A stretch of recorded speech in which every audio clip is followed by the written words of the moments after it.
ಪ್ರಿಯ ಆಸರೆ ಟಿವಿಯ ವೀಕ್ಷಕರೇ, ನಿಮ್ಮೆಲ್ಲರಿಗೂ ಯೇಸು ಕ್ರಿಸ್ತ ನಾಮದಲ್ಲಿ ವಂದನೆಗಳು. ನಾವು ಈ ದಿನಗಳಲ್ಲಿ ಕಲಿತುಕೊಳ್ಳುತ್ತಿರುವ ಅಂಶದ ಏನೆಂದರೆ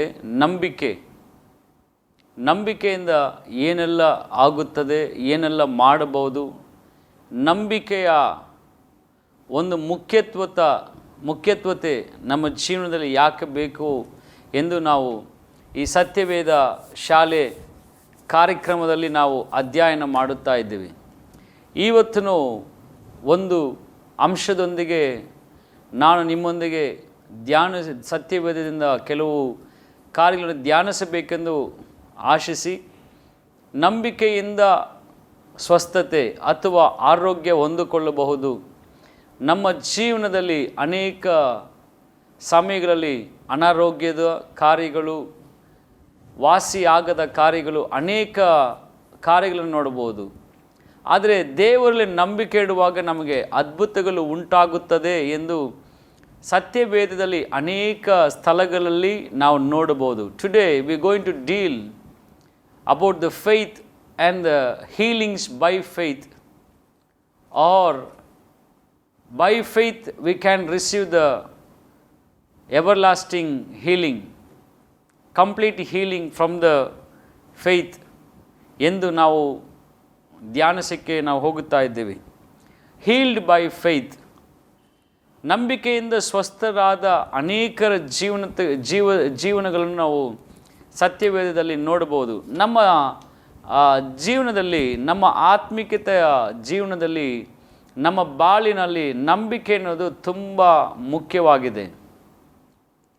ಅದಕ್ಕೆ ಆಧಾರದ ವಾಕ್ಯವು ಹೆಬ್ರಿಯರಿಗೆ ಬರೆದ ಪತ್ರಿಕೆ 11ನೇ ಅಧ್ಯಾಯ 1ನೇ ವಾಕ್ಯವಾಗಿದೆ. ಮತ್ತೊಮ್ಮೆ ಆ ವಾಕ್ಯವನ್ನು ನಾವು ನೋಡುವುದಾದರೆ, ನಾವು ಕಾಣದೇ ಇರುವುದನ್ನು ನಂಬುವುದೇ ನಂಬಿಕೆಯಾಗಿದೆ. ನಾವು ಯಾವುದನ್ನು ನಾವು ನೋಡಲಿಲ್ಲವೋ ಅದನ್ನು ನಂಬಬಹುದೇ ನಂಬಿಕೆಯಾಗಿದೆ ಅಂತ ದೇವರ ವಾಕ್ಯದೆ. ಇಲ್ಲಿ ದೇವರ ವಾಕ್ಯದ ಅನುಸಾರವಾಗಿ ನಾವು ದೇವರಲ್ಲಿ ನಂಬಿಕೆ ಇಡುವಾಗ ಆ ನಂಬಿಕೆ ನಮಗೆ ಏನನ್ನು ತರುತ್ತದೆ? ಗುಣವನ್ನು ಅಥವಾ ಆರೋಗ್ಯವನ್ನು ತರುತ್ತದೆ. ಕಳೆದ ಸಂಚಿಕೆಯಲ್ಲಿ ನಾವು ನೋಡಿದ್ದೀವಿ, ಯೆಶಾಯನು ಬರೆದ ಪ್ರವಾದನ ಪುಸ್ತಕ 53ನೇ ಅಧ್ಯಾಯ 5ನೇ ವಾಕ್ಯದಲ್ಲಿ ನೋಡುವಾಗ, ಆತನ ಬಾಸುಂಡೆಗಳಿಂದ ನಾವು ಗುಣವಾದೆವು ಎಂಬ ವಾಕ್ಯದ ಅನುಸಾರವಾಗಿ ಇವತ್ತು ನಾವು ಆ ಗುಣ ಹೊಂದುವಂಥ ನಂಬಿಕೆ ನಮಗೆ ಬೇಕಾಗಿದೆ. ನಾವು ನಂಬುವುದಾದರೆ ದೇವರ ಹಸ್ತದಿಂದ, ದೇವರಿಂದ ನಾವು ಅದ್ಭುತಗಳನ್ನು ಪಡೆಯಬಹುದು ಎಂದು ನಾವು ಧ್ಯಾನಿಸಿದ್ದೇವೆ. ಹಾಗಾದರೆ ಇವತ್ತು ಒಬ್ಬ ಮನುಷ್ಯನ ಜೀವನದಲ್ಲಿ ನಡೆದ ಅದ್ಭುತ ಘಟನೆಯನ್ನು ನಾವು ಧ್ಯಾನಿಸೋಣ. ಈ ವಾಕ್ಯವನ್ನು ಕೇಳುತ್ತಿರುವಾಗಲೇ ನಾನು ನಂಬುತ್ತೇನೆ, ನಿಮ್ಮ ಜೀವನದಲ್ಲಿ, ಈ ಕಾರ್ಯಕ್ರಮ ನೋಡುತ್ತಿರುವ ನಿಮ್ಮ ಜೀವನದಲ್ಲಿ ದೇವರು ಅದ್ಭುತಗಳನ್ನು ಮಾಡುತ್ತಾನೆ ಎಂದು ನಾನು ಖಂಡಿತವಾಗಿ ನಂಬುವನಾಗಿದ್ದೇನೆ. ಹಾಗಾದರೆ ಬನ್ನಿ, ನನ್ನೊಂದಿಗೆ ಕೆಲವು ವಾಕ್ಯಗಳನ್ನು ಓದಿ ನಾವು ದೇವರ ವಾಕ್ಯವನ್ನು ಧ್ಯಾನ ಮಾಡುವರಾಗಿರೋಣ. ನಂಬಿಕೆಯಿಂದ ಆರೋಗ್ಯ ಪಡೆದುಕೊಳ್ಳುವುದು. ನಂಬಿಕೆ ಇರುವಾಗ ತೀರದ ರೋಗಗಳು ಸೌಖ್ಯವಾಗುತ್ತದೆ. ಕಾರಣ, ಯೇಸು ಈ ಲೋಕದಲ್ಲಿ ಇರುವಾಗ ಅದ್ಭುತಗಳನ್ನು ಮಾಡಿದಾತನು ಇಂದಿಗೂ ಆತನು ಅದ್ಭುತಗಳನ್ನು ಮಾಡುವನಾಗಿದ್ದಾನೆ. ಆತನಿಗೆ ಅಸಾಧ್ಯವಾದ ಕಾರ್ಯವು ಯಾವುದಿಲ್ಲ. ಕಾರಣವೇನೆಂದರೆ, ಯಾತಕ್ಕೆ ನಾವು ಆತನಿಂದ ಎಲ್ಲವೂ ಸಾಧ್ಯ ಅಂತ ಹೇಳುತ್ತೇವೆ ಅಂದರೆ, ಕ್ರೈಸ್ತರ ಒಂದು ನಂಬಿಕೆ ಯಾತಕ್ಕೆ ನನ್ನ ದೇವರಿಂದ ಎಲ್ಲವೂ ಸಾಧ್ಯ ಎಂದು ಹೇಳುವುದಕ್ಕೆ ಸಾಧ್ಯ ಅಂದರೆ, ನಾವು ಬೈಬಲಲ್ಲಿ ನೋಡುವಾಗ ಈ ಲೋಕವನ್ನು, ಆಕಾಶವನ್ನು, ಭೂಮಿಯನ್ನು ಸೃಷ್ಟಿ ಮಾಡಿದಾತನು ಆತನೇ. ಮನುಷ್ಯನನ್ನು ಮಣ್ಣಿನಿಂದ ತೆಗೆದು ಮನುಷ್ಯನ ರೂಪ ಕೊಟ್ಟು ತನ್ನ ಶ್ವಾಸವನ್ನು ಕೊಟ್ಟು ಜೀವ ಸ್ವರೂಪನಾಗಿ ಮಾರ್ಪಡಿಸಿದ್ದು ಆತನೇ ಎಂದು ನಾವು ನಂಬುತ್ತೇವೆ. ಹಾಗಾದರೆ ನಮ್ಮ ಶರೀರದಲ್ಲಿ ಬರುವಂಥ ರೋಗಗಳು ಏನೇ ಇದ್ರೂ ಆತನ ಬಾಸುಂಡೆಗಳಿಂದ ನಾವು ಗುಣವಾಗುತ್ತೇವೆ ನಂಬುವುದಕ್ಕೆ ಕಾರಣ, ಈ ಶರೀರವನ್ನು ಉಂಟು ಮಾಡಿದ ಆತನು ನಾವು ನಂಬುವುದಾದರೆ ನಮಗೆ ಸೌಖ್ಯವನ್ನು ಆತನೇ ಕೊಡುವನಾಗಿದ್ದಾನೆ. ನಾವು ಆತನಲ್ಲಿ ಬೇಡಿಕೊಳ್ಳುವಾಗ ನಮ್ಮ ಶರೀರದಲ್ಲಿ ಬಿಡುಗಡೆ ಉಂಟು ಮಾಡುವುದು ಆತನಿಗೆ ಸಾಧ್ಯವಾದ ಕಾರ್ಯ. ಅದಕ್ಕೆ ನಮಗೆ ಒಂದು ನಿರ್ಧಾರವಾದ ಒಂದು ನಂಬಿಕೆ ನಮ್ಮಲ್ಲಿದೆ. ನಾವು ದೇವರನ್ನು ಬೇಡಿಕೊಳ್ಳುವಾಗ ಆತನ ಸೌಖ್ಯವನ್ನು ಕೊಡುತ್ತಾನೆ. ಆದರೆ ಆ ಸೌಖ್ಯ ಪಡೆದುಕೊಳ್ಳೋದಕ್ಕೆ ನಮಗೆ ಮೂಲವಾಗಿ ಬೇಕಾಗಿರೋದು ನಂಬಿಕೆ. ಸತ್ಯವೇದದಲ್ಲಿ ಅನೇಕ ಸ್ಥಳಗಳಲ್ಲಿ ದೇವರು ಮಾಡಿದ ಅದ್ಭುತಗಳು ಎಲ್ಲಾನು ನಂಬಿಕೆ ಅಳವಲುಗೊಂಡಿದೆ. ನಾವು ನಂಬಿಕೆ ಇಲ್ಲದೆ ದೇವರನ್ನು ಮೆಚ್ಚಿಸೋದಕ್ಕೆ ಆಗೋದಿಲ್ಲ. ನಂಬಿಕೆ ಇಲ್ಲದೆ ನಾವು ಏನು ಮಾಡೋದಕ್ಕೆ ಪಡೆಯುವುದಕ್ಕೆ ಆಗುವುದೇ ಇಲ್ಲ. ಆದರೆ ನಮ್ಮ ಗುಣವನ್ನು ನಾವು ಹೊಂದಿಕೊಳ್ಳಬೇಕಾದರೆ ನಮಗೆ ನಂಬಿಕೆ ಅವಶ್ಯವಾಗಿದೆ. 2ನೇ ಅರಸರು 5ನೇ ಅಧ್ಯಾಯದಲ್ಲಿ ಒಬ್ಬ ಮನುಷ್ಯನನ್ನು ಕುರಿತು ನಾವು ಓದಬಹುದು. ಎಲಿಯನ ಕಾಲ ಮುಗಿದ ನಂತರ ಎಲಿಷನ ಪ್ರವಾದಿಯ ಕಾಲದಲ್ಲಿ ಎಲಿಷನು ಜೀವಿಸುತ್ತಿರುವ ದಿನಗಳಲ್ಲಿ ಎಲಿಯನಿಗಿಂತಲೂ ಎಲಿಷನ ಜೀವನದಲ್ಲಿ ದೇವರು 2ರಷ್ಟು ಅದ್ಭುತ ಕಾರ್ಯಗಳನ್ನು ಸೇವೆಯನ್ನು ಮಾಡುತ್ತಾ ಇದ್ದದ್ದನ್ನು ನಾವು ಕೇಳಿರುತ್ತೇವೆ. ಅದರಲ್ಲಿ ಒಂದು ಚಿಕ್ಕ ಎಲಿಷನು ಮಾಡಿದ ಅದ್ಭುತಗಳಲ್ಲಿ ಒಂದನ್ನು ನಾವು ಇವತ್ತು ಧ್ಯಾನಿಸೋರಾಗಿರುತ್ತೇವೆ. 5ನೇ ಅಧ್ಯಾಯ 2 ಅರಸರು 5ನೇ ಅಧ್ಯಾಯ 1ನೇ ವಾಕ್ಯ. ಅರಾಮ್ಯರ ಅರಸನಿಗೆ ನಾಮಾನನೆಂಬ ಸೇನಾಧಿಪತಿ ಇದ್ದನು. ಯೆಹೋವನು ಇವನನ್ನು ಮುಖಾಂತರವಾಗಿ ಅರಾಮ್ಯರಿಗೆ ಜಯವನ್ನು ಅನುಗ್ರಹಿಸಿದ್ದರಿಂದ ಅರಸನು ಇವನನ್ನು ಮಹಾಪುರುಷನೆಂದು ಸನ್ಮಾನಕ್ಕೆ ಯೋಗ್ಯನೆಂದು ಎನಿಸಿದನು. ಆದರೆ ಪರಾಕ್ರಮಶಾಲಿಯಾದ ಇವನು ಕುಷ್ಠರೋಗಿಯಾಗಿದ್ದನು. ಇಲ್ಲಿ ನೋಡುವಾಗ ಇಸ್ರಾಯೇಲ್ ಜನರಿಗೆ ಜಯವನ್ನು ತಂದುಕೊಟ್ಟ. ಇಲ್ಲಿ ವಾಕ್ಯವಿದೆ, ಅರಾಮ್ಯರ ಅರಸನಿಗೆ ನಾಮಾನನೆಂಬ ಒಬ್ಬ ಸೇನಾಧಿಪತಿ ಇದ್ದನು. ಅವನು ಅನೇಕ ಯುದ್ಧಗಳನ್ನು ಅವರಿಗೆ ತಂದುಕೊಟ್ಟವನಾಗಿದ್ದಾನೆ, ಮಹಾಪುರುಷನಾಗಿದ್ದಾನೆ. ಹೀಗೆ ಇರುವಾಗ ಅವನಿಗೆ ಸನ್ಮಾನಿಸಬೇಕು ಎಂಬ ದಿನಗಳಲ್ಲಿ ತಿಳಿದಿರುವಾಗ ಅವನಲ್ಲಿ ಇದ್ದದ್ದೇನೆಂದರೆ, ಅನಾರೋಗ್ಯದಿಂದ ಬಳಲುತ್ತಿರುವಂಥ ಮನುಷ್ಯನಾಗಿದ್ದನು. ದೇವರ ವಾಕ್ಯವಿದೆ, ನಾಮಾನನಿಗೆ ಸನ್ಮಾನ ಮಾಡಬೇಕು ಎಂದಿರುವಾಗ ಅವನಿಗೆ ಕುಷ್ಠರೋಗ ಇರುವುದನ್ನು ಅರಸನು ನೋಡಿದನು. ಈ ಕುಷ್ಠರೋಗಿಯಾದ ನಾಮಾನನ ಜೀವನದಲ್ಲಿ ದೇವರು ಅದ್ಭುತವನ್ನು ಮಾಡಿದನು. ಆ ಅದ್ಭುತ ಮಾಡುವುದಕ್ಕೆ ಮೂಲ ಕಾರಣವಾಗಿದ್ದು ನಂಬಿಕೆ. ತನ್ನ ಸೇವಕನು ಬಂದು ನಾಮಾನನ ಬಳಿ ಹೇಳುತ್ತಾನೆ, ಇಸ್ರಾಯೇಲ್ ಜನರಲ್ಲಿ ಒಬ್ಬ ಪ್ರವಾದಿ ಇದ್ದಾನೆ, ಎಲೀಷ ಎಂಬ ಪ್ರವಾದಿ ಇದ್ದಾನೆ. ಆತನ ಬಳಿಗೆ ನಾವು ಹೋಗುವುದಾದರೆ ನಮಗೆ ಅಥವಾ ನಿನಗೆ ಸೌಖ್ಯವನ್ನು ಒದಗಿಸಿಕೊಡುವುದಕ್ಕೆ ಆಗುತ್ತೆ, ಒಂದು ಅದ್ಭುತವು ಅಲ್ಲಿ ನಡೆಯುತ್ತೆ ಅಂತ ಹೇಳಿ ಅವನ ಸೇವಕನು ಹೇಳುತ್ತಾನೆ. ಆದರೆ ಅವನು ಹೇಳ್ತಾನೆ, ನಾನು ಅಲ್ಲಿಗೆ ಬರೋದಕ್ಕಾಗಲ್ಲ, ಎಲೀಷನನ್ನು ಕರೆತನ್ನು ಅನ್ನುವಾಗ ಎಲೀಷನು ಹೇಳುತ್ತಾನೆ, ನಿನಗೆ ಬೇಕಾದ ಸೌಖ್ಯವನ್ನು ಪಡೆಯುವುದಕ್ಕಾಗಿ ನೀನು ಬರಬೇಕೆಂದು ಹೇಳಿ ಈ ರೀತಿಯಾದ ವಾಗ್ವಾದಗಳಲ್ಲಿ ಹೋಗುವಾಗ ಕಡೆಯದಾಗಿ ನಾಮಾನನು ಎಲೀಷನನ್ನು ಹುಡುಕಿಕೊಂಡು ಬರುವನಾಗಿದ್ದಾನೆ.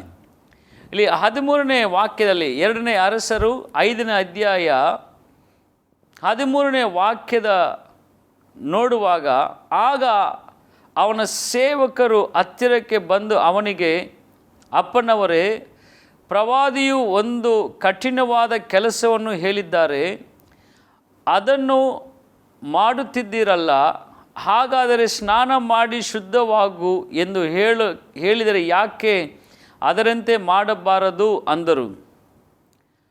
ಅವನು ಯೋರ್ದಾನಿಗೆ ಹೋಗಿ 7 ಸಾರಿ ಅದರಲ್ಲಿ ಮುಳುಗಿ ಎದ್ದನು. ಕೂಡಲೇ ದೇವರು ಆ ಮನುಷ್ಯನಿಗೆ ಮಾತಿನ ಅನುಸಾರವಾಗಿ ಅವನ ದೇಹವು ಕೂಸಿನಂತೆ ದೇಹವು ಶುದ್ಧವಾಯಿತು. ಇಲ್ಲಿ ನೋಡುವಾಗ ನಾಮಾನನು ಎಲಿಷನ ಬಳಿ ಬರುವಾಗ ಅವನ ಕುಷ್ಠರೋಗದಿಂದ ಇದ್ದಂಥ ಒಂದು ಕಾರ್ಯ, ಅಲ್ಲಿ ಎಲಿಷನ ಹುಡುಕು ಬಂದಾಗ ನಾಮಾನು ತಿಳಿದಿರ್ಬೋದು, ಏನೋ ಔಷಧಿಯನ್ನು ಕೊಟ್ಟು ಏನೋ ಗುಣಮುಖ ಮಾಡಬಹುದು ಅಥವಾ ಯಾವುದೋ ಒಂದು ಪರಿಕಲ್ಪನೆಯಿಂದ ಬಂದಿರ್ಬೋದು. ಆದರೆ ಎಲಿಷನು ಅವನ ಸೇನಾಧಿಪತಿಯಾಗಿದ್ದರೂ, ಶೂರನಾಗಿ ಇದ್ದ ಮನುಷ್ಯನಾಗಿದ್ದರೂ ಅವನನ್ನು ನೋಡಿ ಹೇಳ್ತಾನೆ, ನೀನು ಹೋಗಿ ನಿನಗೆ ಗುಣಮುಖವಾಗಬೇಕಾದರೆ ಆ ಯೋರ್ದಾನ ಹೊಳೆಯಲ್ಲಿ ಹೋಗಿ 7 ಸಾರಿ ನೀನು ಮುಳುಗಬೇಕು, 7 ಸಾರಿ ಅದರಲ್ಲಿ ನೀನು ಸ್ನಾನ ಮಾಡಬೇಕು ಅಥವಾ 7 ಸಾರಿ ಅದನ್ನು ಮುಳುಗಬೇಕು ಅನ್ನುವಾಗ ಅವನು ಏನು ಮಾಡ್ತಾನೆ, ತನ್ನಲ್ಲಿ ಇದ್ದಂಥ ಅಹಂನಿಂದ ಇಲ್ಲದ್ರೆ ಅವನಲ್ಲಿದ್ದಂಥ ಬಿಗುವಿನಿಂದ ಅವನೇನು ಮಾಡ್ತಾನೆ, ಸಂದೇಹ ಪಡೋನಾಗಿರ್ತಾನೆ. ಆದರೆ ಇಲ್ಲಿ ಗಮನಿಸಬೇಕಾದ ಒಂದು ಕಾರ್ಯ, ಅವನಿಗೆ ಗುಣಮುಖವಾಗಬೇಕು, ತನಗೆ ಆರೋಗ್ಯ ಹೊಂದಿಕೊಳ್ಳಬೇಕೆಂದು ಒಂದು ತೀರ್ಮಾನಕ್ಕೆ ಬರುತ್ತಾ ಇದ್ದಾನೆ. ಅದೇನೆಂದರೆ, ಎಲಿಷನ ದೇವರ ಮನುಷ್ಯನ ಮಾತಿಗೆ ಒಪ್ಪಿಗೆಯಾಗಿ ಅವನು ಯೋರ್ದಾನ್ ಹೊಳದಲ್ಲಿ ಹೋಗಿ, ಯೋರ್ದಾನ್ ನದಿಗೆ ಹೋಗಿ, ನಾವಿಲ್ಲಿ ನೋಡುತ್ತೇವೆ 7 ಸಾರಿ ಅವನು ಮುಳುಗಿದನು. ಆ 7 ಸಾರಿ ಮುಳುಗಿದಾಗ ನಾವು ಗಮನಿಸಬೇಕಾದ ಒಂದು ಕಾರ್ಯ, ಯಾಕೆ ಎಲಿಷನು 7 ಸಾರಿ ಮುಳುಗಬೇಕು, ಒಂದೇ ಸಾರಿ ಮುಳುಗಿದರೆ ಗುಣವಾಗುತ್ತಂತೆ ಯಾಕೆ ಹೇಳಿಲ್ಲ ಅಂದರೆ, ಆ ಸೇನಾಧಿಪತಿಯ ನಾಮಾನನ ಹೃದಯವನ್ನು ದೇವರು ಅರಿತವನಾಗಿದ್ದನು.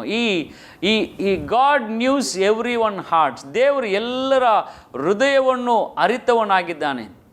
ಒಂದು ವೇಳೆ ಅಲ್ಲಿ ಒಂದು ಸರ ಬಂದು ಅವನು ಮುಳುಗಿರುವುದಾದರೆ, ಆ ಸೌಖ್ಯವನ್ನು ಪಡೆದಿರುವುದಾದರೆ, ಆ ದೇವರ ಮಹಿಮೆನವನು ಅರಿತವನಾಗಿರುತ್ತಾ ಇರಲಿಲ್ಲ. ಇಲ್ಲದಿದ್ದರೆ ಅವನ ಕಠಿಣವಾದ ಹೃದಯವು ಮಾರ್ಪಡುತ್ತಾ ಇರಲಿಲ್ಲ. ಅಲ್ಲಿ ಗಮನಿಸಬೇಕಾದ ಕಾರ್ಯ, 7 ಸಾರಿ ದೇವರಿಗೆ ಸಾಧ್ಯವಾಗಿ ನೆನೆಸಿದರೆ ಒಂದು ಸಲ ಮುಳುಗಿ ಎದ್ದೇಳುವಾಗ ಸೌಖ್ಯವಾಗಿರ್ಬೋದು. 7 ಸಾರಿ ಕಠಿಣವಾದ ಒಂದು ಪರೀಕ್ಷೆ.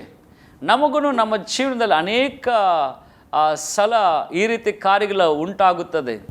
ನಾವು ನಂಬುತ್ತೇವೆ, ಯಾರು ಸೇವಕರು ಪ್ರಾರ್ಥಿಸ್ತಾರೆ, ನನಗೆ ಸೌಖ್ಯವಾಗುತ್ತದೆ, ನಾವು ಅನೇಕ ಕಾರ್ಯಗಳನ್ನು ನಾವು ನೋಡಬಹುದು.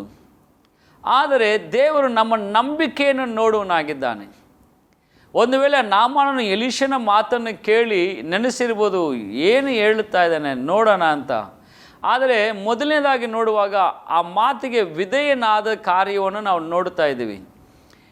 ತನ್ನ ಪರಾಕ್ರಮಶಾಲಿಯಾದ ಆ ಅರಸನ ಸೇನಾಧಿಪತಿಯಾಗಿದ್ದು ಅನೇಕ ಜಯಗಳನ್ನು ಕಂಡವನು ಒಬ್ಬ ಸಾಧಾರಣನಾದ ಒಬ್ಬ ಎಲಿಷನಿಗೆ, ಅವನ ದೃಷ್ಟಿಯಲ್ಲಿ ಸಾಧಾರಣವಾಗಿದ್ದ ಒಬ್ಬ ಎಲಿಷ, ಆದರೆ ಅವನ ಮಾತಿಗೆ ಆತನು ಅಧೀನನಾಗುತ್ತಾನೆ, ಅಂದರೆ ಆತನ ಮಾತಿಗೆ ವಿಧೇಯನಾಗುತ್ತಾನೆ. ವಿಧೇಯನಾಗಿ 7 ಸಾರಿ ಮುಳುಗುತ್ತಾ ಇರುವಾಗ ಅನೇಕ ಕಾರ್ಯಗಳನ್ನು ಅದರ ಮುಖಾಂತರವಾಗಿ ನಾವು ಕಳೆದುಕೊಳ್ಳಬಹುದು. ಮೊದಲನೇದಾಗಿ ಅವನು ನೆನೆಸಿರ್ಬೋದು, ನಾನು ಮುಳುಗಿ ಎದ್ದೇಳುವಾಗ ಆರೋಗ್ಯವಾಗುತ್ತದೆ. ಆದರೆ 7 ಸಾರಿ, the 7 times as he dipped into the Jordan, he seen the old filthy stinking leprosy ಹಾಗೇ ಇರುವುದನ್ನು ಕಂಡನು. ಅವನು ಕೊಳೆತ ಆ ಶರೀರದೊಳಗೆ ಹುಣ್ಣುಗಳಿಂದ ತುಂಬಿಸಲ್ಪಟ್ಟ ಆ ಶರೀರದ ನೀರಿನಲ್ಲಿ ಮುಳುಗುವುದು ಕಠಿಣವಾದ ಒಂದು ಕಾರ್ಯ. ಕಾರಣ, ಕುಷ್ಠರೋಗದಲ್ಲಿರುವಾಗ ಸ್ಕಿನ್ ಇನ್ಫೆಕ್ಷನ್ಸ್ನಿಂದ, ದುರ ಕಾರ್ಯಗಳಿಂದ ಅದು ಕೂಡಲ್ಪಟ್ಟಿರುತ್ತದೆ. ನೀರು ಬೀಳುವುದಾದರೆ ಆ ಚರ್ಮದ ಉರಿಯಿಂದ ಉರಿಯುವುದಾಗಿರುತ್ತದೆ. ಆದರೆ ಎಲಿಷನ ಕಠಿಣವಾದ ಒಂದು ಕಾರ್ಯವನ್ನು ಹೇಳಿದರೆ, ನೀನು ನಂಬುವುದಾದರೆ ದೇವರ ಮಹಿಮೆಯನ್ನು ನೋಡ್ತೀಯ, ನೀನು ನನ್ನ ಮಾತಿಗೆ ಒಳಪಡುವುದಾದರೆ, ನನ್ನ ಮಾತಿನಲ್ಲಿ ನಂಬಿಕೆ ಇಡುವುದಾದರೆ ಗುಣ ಹೊಂದುತ್ತೀಯ, ನಿನಗೆ ಏನೇ ಕಷ್ಟ ಬಂದರೂ ನೀನನ್ನು ಗುಣಪಡಿಸೋ ದೇವರು ಇದ್ದಾನಂತೆ ಅವನು ನಂಬಿಕೆಯಿಂದ ನಾಮಾನನಿಗೆ ಆ ಮಾತನ್ನು ಹೇಳಿದನು. ಅವನು 7 ಸಾರಿ ಮುಳುಗುವಾಗ ಅವನ ಬಾಧೆ ಹೇಗಿದ್ದಿರ್ಬೋದು. ಈ ಕಾರ್ಯವನ್ನು ಧ್ಯಾನ ಮಾಡುವಾಗ ನಾನೊಂದು ಕಾರ್ಯವನ್ನು ನಾನು ನೆನೆಸಿದೆ. ನಮಗೆ ಒಂದು ಚೂರು ಏನಾದರೂ ಪೆಟ್ಟಾಗಿ ಅದರ ಮೇಲೆ ನೀರು ಹಾಕುವುದಾದರೆ ಎಷ್ಟು ಉರಿ ನಮ್ಮ ತಡ್ಕೊಳ್ಳುವುದಕ್ಕಾಗುವುದಿಲ್ಲ. ಆ ರೀತಿ ಆದರೆ ಮೈಯೆಲ್ಲ ಬೊಬ್ಬೆಗಳಾಗಿ ಹುಣ್ಣುಗಳಾಗಿ ಇರುವಂಥ ಕುಷ್ಠರೋಗದಲ್ಲಿ ಇರುವಂಥ ಮನುಷ್ಯನು ಹರಿಯುವ ನೀರಿನಲ್ಲಿ ಇಳಿದಾಗ ಆ ಶರೀರದ ಬಾಧ್ಯತೆ ಹೇಗಿರುತ್ತದೆ? ಹೌದು ಪ್ರಿಯರೇ, ನೀನು ಬಾಧೆ ಪಡ್ತಾ ಇರ್ಬೋದು, ನಿನ್ನ ಶರೀರದಲ್ಲಿ ಅನೇಕ ಬಾಧೆಗಳನ್ನು ಹೊಂದಿದವನಾಗಿ ನೀನು ಇರ್ಬೋದು. ಈ ಕಾರ್ಯಕ್ರಮವನ್ನು ವೀಕ್ಷಿಸ್ತಿರುವಾಗ ಅನೇಕ ರೋಗದಿಂದ ನೀನು ಬಳಲುತ್ತಿರುವುದು ದೇವರನ್ನು ನೋಡುವನಾಗಿದೆ. ಇವತ್ತು ದೇವರು ಹೇಳ್ತಾನೆ, ದೇವರು ನೀನು ನಂಬುವುದಾದರೆ ದೇವರ ಮಹಿಮೆಯನ್ನು ನೋಡುವನಾಗಿದೆಯಾ? ನಂಬಿಕೆ ಇರುವುದಾದರೆ ದೇವರಿಗೆ ಎಲ್ಲವೂ ಸಾಧ್ಯವಾಗಿದೆ. ಈ ನಾಮಾನನು ಎಲೀಷನ ಮಾತನ್ನು ಕೇಳಿ 7 ಬಾರಿ ಅವನು ಮುಳುಗಿ ಎದ್ದಿದವನಾಗಿದ್ದನು. ಆ ನೋವಿನಲ್ಲಿಯೂ ಆ ಹರಿಯುವ ನೀರಿನಲ್ಲಿ ಆ ಬಾಧೆಯಿಂದ ಇದ್ದಾಗಲೂ ಮೊದಲನೆಯ ಬಾರಿ ಮುಳುಗಿ ಎದ್ದಿದ್ದಾನೆ, 2ನೇ ಬಾರಿ ಮುಳುಗಿ ಎದ್ದಿದ್ದಾನೆ. ಒಂದು ವೇಳೆ ಅವನ ಮನಸ್ಸಲ್ಲಿ ನೆನೆಸಿರ್ಬೋದು ಏನು ನಡೀತಾ ಇದೆ ಅಂತ. ಆದರೆ ದೇವರ ಮನುಷ್ಯನ ಮಾತಿಗೆ ವಿಧೇಯನಾಗಿ ದೇವರ ಮನುಷ್ಯನ ಮಾತನ್ನು 7 ಸಾರಿ ನೀನು ಮುಳುಗು ಅಷ್ಟೇ ಹೇಳಿದ್ದು. ನೀ ಹೋಗಿ ಯೋರ್ದಾನ್ ಕೊಳದಲ್ಲಿ, ಯೋರ್ದಾನನ ನದಿಯಲ್ಲಿ, ಯೋರ್ದಾನ್ ಹರಿಯುವ ನೀರಲ್ಲಿ ನೀನು ಮುಳುಗಿ ಬಾ ಅಂತ ಮಾತ್ರ ಹೇಳಿದ್ದು. ಅಲ್ಲಿ ನೋಡುತ್ತೇವೆ ದೇವರು ಮಾಡಿದಂಥ ಕಾರ್ಯ. ಆ ನಾಮಾನನ ನಂಬಿ ಹೋಗಿ ನೀರಿನಲ್ಲಿ ಇಳಿದಾಗ ಅವನು ನೆನೆಸಿರ್ಬೋದು ಏನು ಆಗುತ್ತದೆ ನೋಡೋಣ. ಒಂದು ವೇಳೆ ಅವನಿಗೆ ಅನೇಕ ವೈದ್ಯರನ್ನು ಸಂಪರ್ಕಿಸಿದ್ದಿರ್ಬೋದು, ಅವನು ಅನೇಕ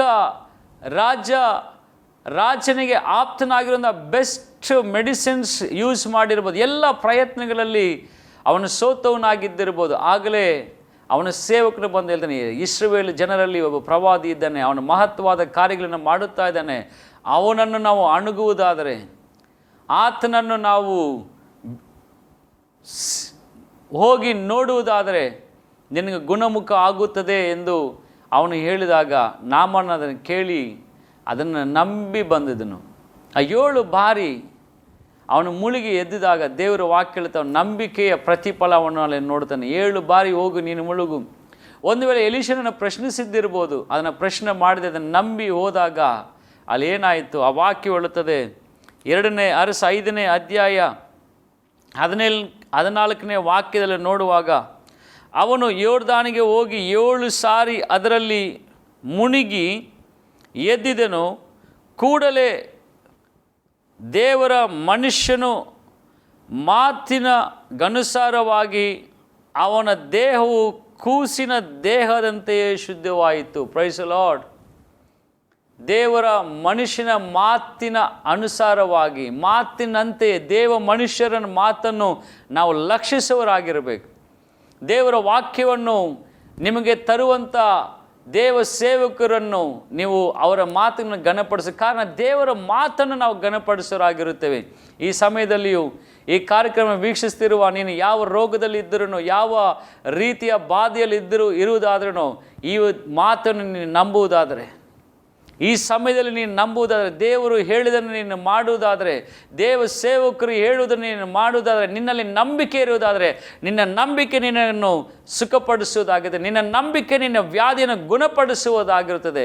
ಕಾರಣ ದೇವರ ವಾಕ್ಯ ಹೇಳಿದ ನಿನ್ನ ನಂಬಿಕೆಯಿಂದಲೇ ನಿನಗೆ ಅದ್ಭುತ ಸಿಗುವುದಾಗಿರುತ್ತದೆ.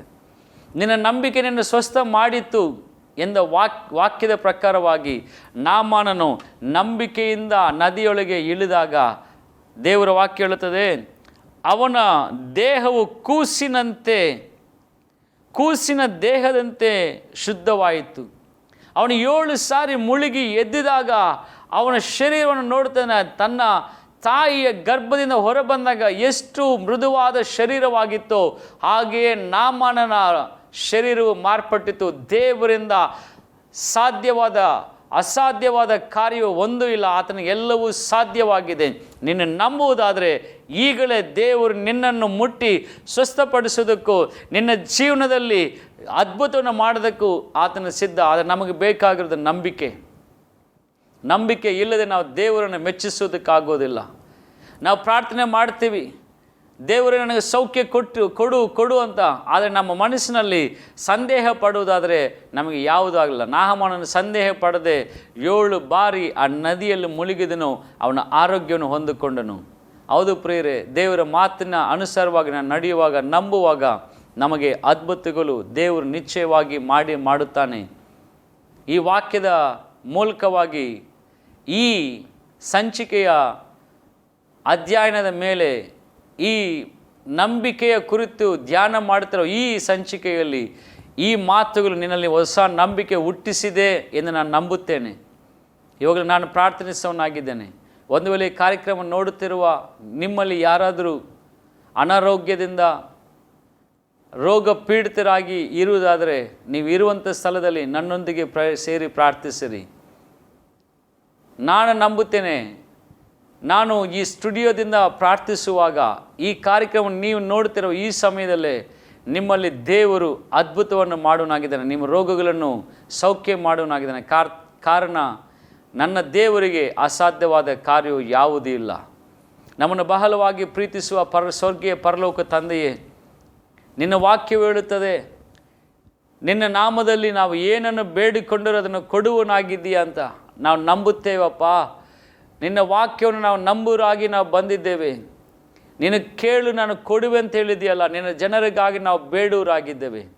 ಅನಾರೋಗ್ಯದಿಂದ, ಬಾಧೆಗಳಿಂದ ನರಳುತ್ತಿರುವ ಜನರನ್ನು ನಿನ್ನ ಕಣ್ಣುಗಳು ಇಟ್ಟು ನೋಡಬೇಕೆಂದು ನಾನು ಬೇಡುತ್ತಾ ಇದ್ದೇನೆ. ದಯ ತೋರಿಸಬೇಕೆಂದು ಬೇಡುತ್ತಾ ಇದ್ದೇನೆ.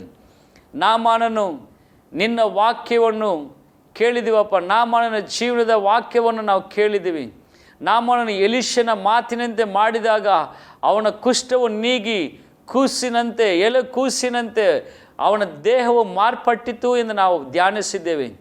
ಈ ಸಮಯದಲ್ಲೂ ಸಹ ಈ ವಾಕ್ಯವನ್ನು ಕೇಳುತ್ತಾ ಈ ಮಾತುಗಳಿಗೆ ನಾನು ವಿಧೇಯನಾಗುತ್ತೇನೆ, ನಾನು ದೇವರನ್ನು ನಂಬುತ್ತೇನೆ, ಆತನಿಂದ ಎಲ್ಲವೂ ಸಾಧ್ಯ ಎಂದು ನಂಬುತ್ತಿರುವ ಪ್ರತಿಯೊಬ್ಬರಿಗೂ ಈವಾಗಲೇ ಸೌಖ್ಯ ಉಂಟಾಗಲಿ. ನಸರನಾಗಿ ಯೇಸು ಕ್ರಿಸ್ತನ ನಾಮದಲ್ಲಿ ಸೌಖ್ಯ ಉಂಟಾಗಲಿ ಎಂದು ನಾನು ಪ್ರಾರ್ಥಿಸ್ತಾ ಇದ್ದೀನಿ. ಎಲ್ಲ ದುರಾತ್ಮನ ಪೀಡಿತೆಯಿಂದ ಬಿಡುಗಡೆ ಉಂಟಾಗಲಿ ಎಂದು ನಾನು ಪ್ರಾರ್ಥಿಸ್ತಾ ಇದ್ದೀನಿ. ಎಲ್ಲ ಮಾಟ ಮಂತ್ರ ಶಕ್ತಿಗಳಿಂದ ಈವಾಗಲೇ ಬಿಡುಗಡೆ ಒಂದಾಗಲಿ ಎಂದು ನಾನು ಪ್ರಾರ್ಥಿಸ್ತಾ ಇದ್ದೀನಿ. ಅನಾರೋಗ್ಯದ ಹಾಸಿಗೆಯಿಂದ ಎದ್ದು ನಿನಗೆ ಸಾಕ್ಷಿ ಕೊಡುವ ರೀತಿ ಅದ್ಭುತಗಳು ಈವಾಗಲೇ ನಡೆಯಲಿ ಎಂದು ನಾನು ಪ್ರಾರ್ಥಿಸ್ತಾ ಇದ್ದೀನಿ. ಯೇಸುವಿನ ನಾಮದಲ್ಲಿ ತೀರದ ರೋಗಗಳು ಎಲ್ಲ ಈವಾಗಲೇ ಮಾಯವಾಗಲಿ ಯೇಸುವಿನ ನಾಮದಲ್ಲಿ ಲಯಪಡಿಸುತ್ತಾ ಇದ್ದೇನೆ. ಯೇಸು ಕ್ರಿಸ್ತನ ನಾಮದಲ್ಲಿ ಗುಣಮುಖರಾಗಲಿ ಎಂದು ನಾನು ಪ್ರಾರ್ಥಿಸ್ತಾ ಇದ್ದೀನಿ. ನಿನ್ನ ಸೌಖ್ಯವನ್ನು ನಾವು ಅವರ ಮೇಲೆ ನಾವು, Lord, we pronounce the healing upon these people, so Lord, let there be healings in the name of Jesus. Lord, you have done this healing. You have made a miracles by your name, Lord Jesus. We give all praises to you. In the name of Jesus we pray. Amen. Amen. ಪ್ರಿಯ ಸಹೋದರ ಸಹೋದರಿ, ಈ ವಾಕ್ಯವನ್ನು ಕೇಳುತ್ತಿರುವಾಗಲೇ ದೇವರು ನಿಮಗೆ ಅದ್ಭುತವನ್ನು ಮಾಡಿದ್ದಾನೆಂದು ನಾನು ನಂಬುತ್ತೇನೆ. ಆ ರೀತಿ ದೇವರು ನಿಮಗೆ ಅದ್ಭುತ ಮಾಡಿರುವುದು ನಿಜವಾದರೆ ಈ ಕೆಳಗೆ ಇರುವಂಥ ನೀವು ಟಿ ವಿಯಲ್ಲಿ ಪರದೆಯಲ್ಲಿ ನೋಡ್ತಿರುವ, ಸ್ಕ್ರೀನಲ್ಲಿ ನೋಡ್ತಿರುವ ನಂಬರಿಗೆ ಫೋನ್ ಮಾಡಿ ನಿಮ್ಮ ಸಾಕ್ಷಿನ ಹಂಚಿಕೊಳ್ಳಿರಿ. ಅನೇಕರಿಗೆ ಅದು ಪ್ರಯೋಜನಕರವಾಗಿರುತ್ತದೆ. ದೇವರ ನಾಮವೂ ಮಹಿಮೆ ಹೊಂದುತ್ತದೆ. God bless you. ಮತ್ತೆ ಪುನಃ ಇದೇ ಸತ್ಯವೇದ ಶಾಲೆಯ ಕಾರ್ಯಕ್ರಮವನ್ನು ನೋಡೋಣ. ನಿಮ್ಮ ಪ್ರಿಯ ಸಹೋದರ ಕೀರ್ತಿ ಪಾಲ್ ನಿಮ್ಮಂದೆಯಿಂದ ಬಿಡುಗಡೆ ಪಡುತ್ತಾ ದೇವರನ್ನು ನಿಮ್ಮನ್ನು ಕಾಯಿಲೆಂದು ಪ್ರಾರ್ಥಿಸ್ತೇನೆ. ಆಮೇನ್. Praise the lord.